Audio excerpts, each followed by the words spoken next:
नमस्कार, स्वागत है आपका वी टाइम न्यूज पर और आपके साथ मैं हूं पहली चौहान। बढ़ते हैं खबरों की ओर।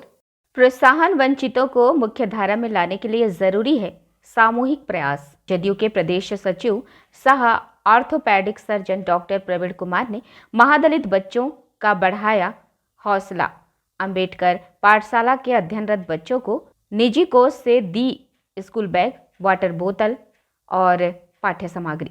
समाज के सर्वांगीण और चहुमुखी विकास के लिए शिक्षा की उपयोगिता सार्थकता को दरकिनार नहीं किया जा सकता है, लेकिन ग्लोबल विलेज में तब्दील होती जा रही हिंदुस्तान और बिहार के दलित, महादलित और वंचित वर्ग के बच्चे सरकार के लाख प्रयास के बावजूद आज भी मूलभूत और स्तरीय शिक्षा से इसलिए वंचित देखे जा रहे हैं क्योंकि सामाजिक स्तर पर लोगों की पारंपरिक मनोदशा में परिवर्तन नहीं आया है।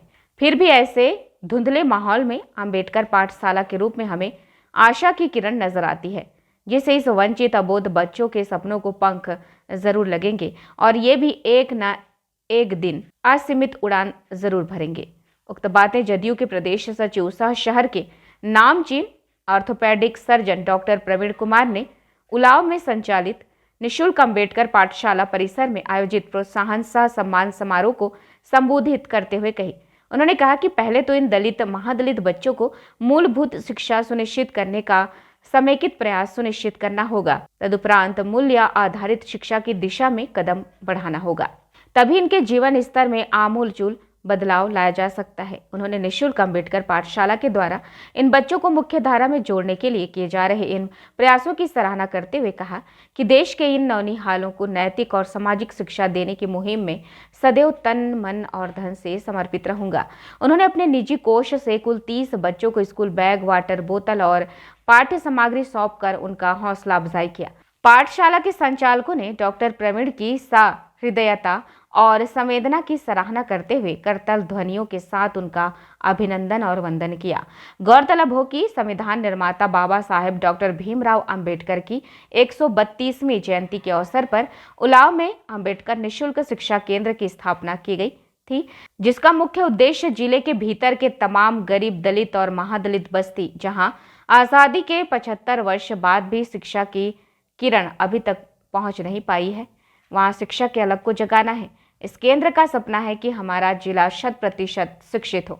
जिले के तमाम दलित, महादलित बस्तियों में प्राथमिक शिक्षा की व्यवस्था उपलब्ध कराने में जुटी पाठशाला के संचालक राजीव स्वराज ने कहा कि इस मुहिम को सफल बनाना ही बाबा साहेब भीमराव अंबेडकर के प्रति हमारी सच्ची श्रद्धांजलि होगी। उन्होंने बताया कि हम अपने सहयोगी चंदन कुमार, विवेक कुमार, संगीता कुमारी और रिया कुमारी के साथ मिलकर छात्र छात्राओं के आत्म सुरक्षा और उसके अंदर आत्मविश्वास को और अधिक मजबूत बनाने के लिए 50 दिवसीय निःशुल्क कराटे प्रशिक्षण शिविर भी सावित्री उच्च विद्यालय उलाव में चला रहे हैं। उद्देश्य क्या था कि समाज सही दिशा में, सही दशा में चले। हमारे हिंदुस्तान को किस रूप में जाना जाता है? किसी समय सोने की चिड़िया हुआ करती थी हमारे देश, भाषण का जगह नहीं है। यहाँ तो हम लोग आए बच्चों को कुछ मदद करना और हमारे जैसे लोगों के कारण और भी लोग इससे प्रोत्साहित होंगे और बच्चों के लिए कुछ करने आएंगे। जैसे बात नंदलाल जी ने आश्वासन दिया, हरे कृष्ण ने आश्वासन दिया कि हम इनके लिए आगे व्यवस्था करेंगे। बहुत जल्दी ये बच्चे जमीन पे बैठे हैं, बहुत जल्दी बेंच पे आपको नजर आएंगे। मैं तो निमित्त मात्र हूँ। अभी पंकज जी ने कुछ बोलना चाहा, वो जो लाइन बोले थे उनका मूलतः ये लाइन था कि मैं अकेला ही चला था जानिबे मंजिल, मैं अकेला ही चला था जानिबे मंजिल। मैं उसको सुधार दे रहा हूँ, मैं अकेला ही चला था जानिबे मंजिल, लोग जुड़ते गए, कालवा बढ़ता गया। और ये चरितार्थ होता है हमारे मुख्यमंत्री नीतीश कुमार जी के लिए। जो हमारा बजट था 261 करोड़ का, इस बार हमारा बजट हुआ है 2023 का जो बजट पारित हुआ है वो 261 लाख करोड़ का बजट पास हुआ है, जिसमें शिक्षा में विशेष करके 40,450 करोड़ को दिया गया है। मतलब सबसे ज्यादा पैसा अगर बजट में किसी चीज में दिया गया तो शिक्षा का। इसी से आप अनुमान लगा सकते हैं कि माननीय मुख्यमंत्री जी क्या चाह रहे हैं। माननीय मुख्यमंत्री जी किसी पार्टी के मुख्यमंत्री नहीं है, वो सर्वांगीण विकास चाह रहे हैं, समाज के सभी तबकों का विकास चाह रहे हैं। शिक्षा पे पूरा जोर है। शिक्षा का जोर क्यों है? अभी अनिल जी ने बोला, शिक्षा के बारे में अम्बेडकर जी ने 2 लाइन बोला था कि शिक्षा वो शेरनी का दूध है जो जितना पिएगा उतना दारेगा। आज मैं बोल पा रहा हूँ वो भी शिक्षा का ही देन, मैं कुछ कर पा रहा हूँ वो भी शिक्षा का ही देन। तो यहाँ जितने बच्चे आए मैं उनको भी आश्वासन देना चाहूंगा, राजीव स्वराज जी को भी आश्वासन देना चाहूंगा, विश्वास के साथ में जाना चाहूंगा कि आपको किसी भी वक्त और किसी भी कड़ी में आपको हमारी जरूरत पड़ेगी, हमारे जैसे समाज में किसी भी लोग की जरूरत पड़ेगी, सब आपके साथ खड़े हैं। ये 30 बच्चों का क्लास आपका 300 बच्चों में आगे होना चाहिए। सरकार अपना काम कर रही है, संगठन अपना काम करती है, एनजीओ अपना काम करती है।